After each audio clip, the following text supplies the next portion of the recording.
Hello again, and thank you for tuning in to another part of this buying process series. I appreciate you taking the time.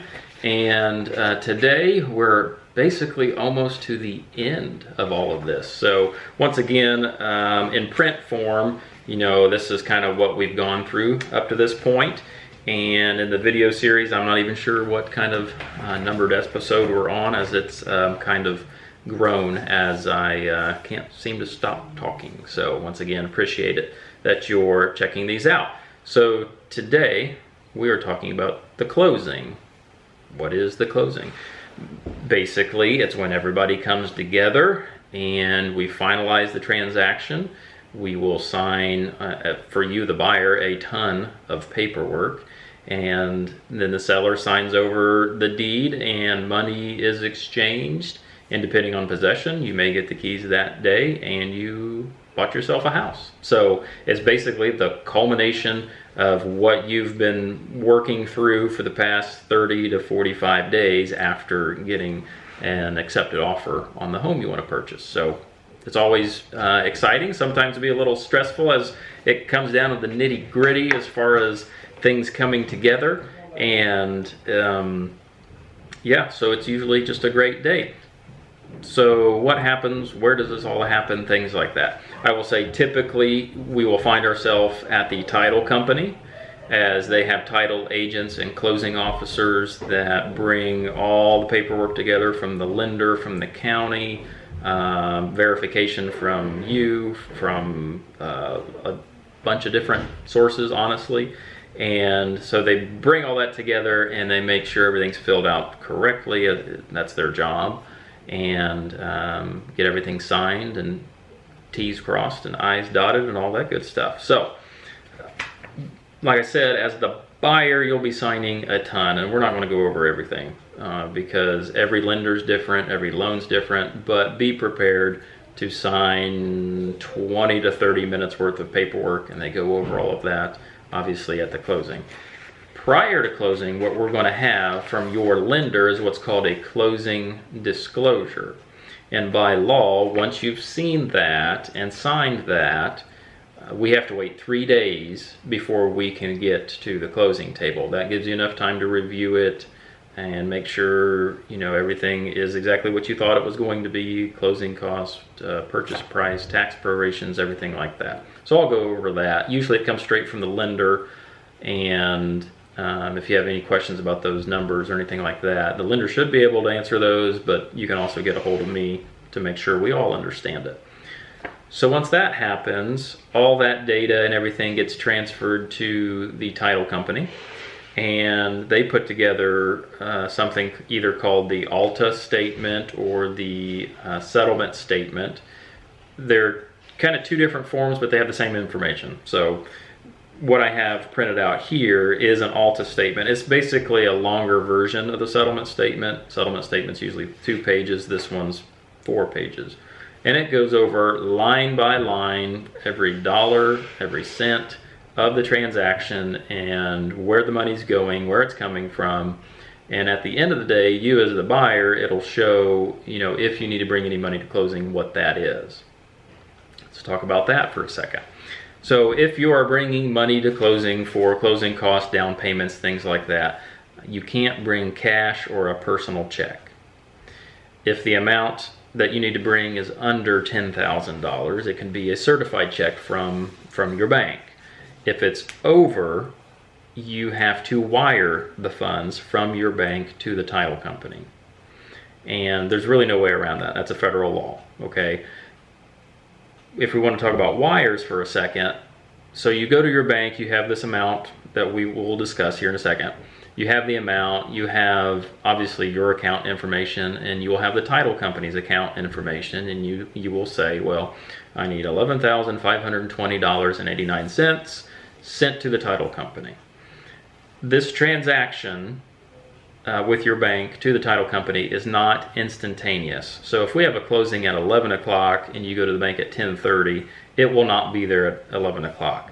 So I encourage people to do this at least the day before. So once we have the totals, go the day before closing to your bank to initiate that wire, and it should be there in time. Most banks send these wires in batches. So it's not just you saying, yes, send this money, and just do it right now. They wait to certain points of the day usually, and so they have 10, 15 of them to send all at once, just around to wherever.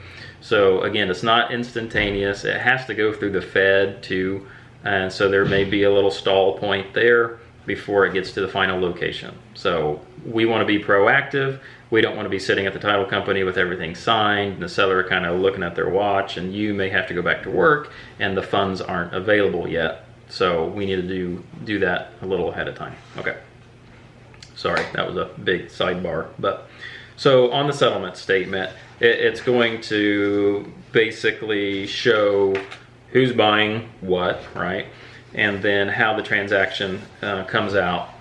So these are just 2 pages of it. So we have, let me turn that off. It's going to go on forever. So we have basically two different sides, right? We have a buyer side, we have a seller side. So you, as the buyer, you're on this side. So it's going to show, okay, what did you buy the property for? It's going to go over whatever deposit you made, the earnest money deposit, and then the loan amount. So the loan amount is going to be different from those 2 numbers depending on your down payment. Okay, and that's one of the final numbers. So other things on your side here would be if you're getting any seller's concessions, if we've negotiated those, if we're getting a tax proration, if we've negotiated those, and then on this side is kind of all your charges. And you know, there could be a page to 2 pages of charges, and I mean some of them are large. You know, here's on this particular home a $1,600.80 charge, and then some are relatively small. You know, here's a $15 charge, things like that. I will categorize all of those as your closing costs, okay? So once you get your closing disclosure, once this is produced, we can go over line by line, but the basic part of it is at the end. At the end, it's going to show the subtotals, okay? And the one you need to pay attention to is due from borrower. So if you're bringing any money to the closing, that is the number. And it's going to be some random number just because it's, well, not random, but some oddball number because of all the prorations and stuff like that. I've never had one come out as you owe $3,000 at closing. No. So this one was $2,948.79. So that would be, in this case, the amount that you would need to bring in form of a certified check. I mean, you could wire it, but that's going to, your bank's going to charge you probably another $25 to do that, or so, 25, 35. So that's the settlement statement. And like I said, we should get this a day or 2 before, review it and make sure it's all fine, but then you're actually signing it at the closing, and along with all the other lender documentation and the deed and some county information as far as the transfer of title, things like that. So and once you're done signing, typically the seller will then come in and sign, and they have less to sign, so it doesn't take them near as long. And so they'll sign. The title agent will go and make copies, make sure everything's fine. They'll review the paperwork again.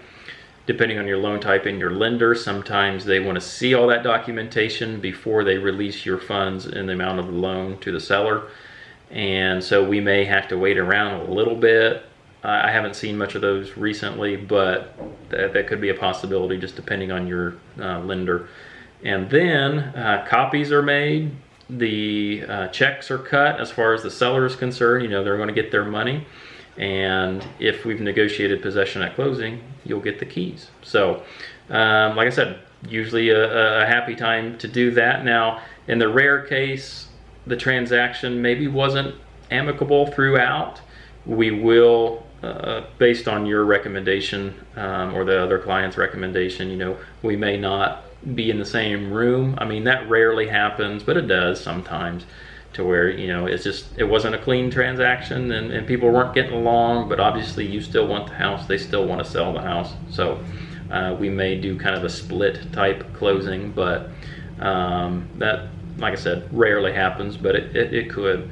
And you know, as we're together, we're probably going to be talking about transferring of utilities, what day's the trash day, you know, watch out for this neighbor dog, he barks, or, you know, just little things like that that you may want to know that you haven't had the chance to ask the seller. So basically, that's the end. That's the end of it. And like I said, if you get possession at closing, you get those keys and you get to move in. So congratulations, you made it to the end and you bought yourself a house. So that's about it. That's closing day. If you have any questions, obviously, you can always comment below or reach out to me, because every transaction is just a little bit different from the last one. And especially if this is your first time in purchasing a home, you know, ask those questions. I'll be happy to answer them. So once again, appreciate you tuning in, and until next time.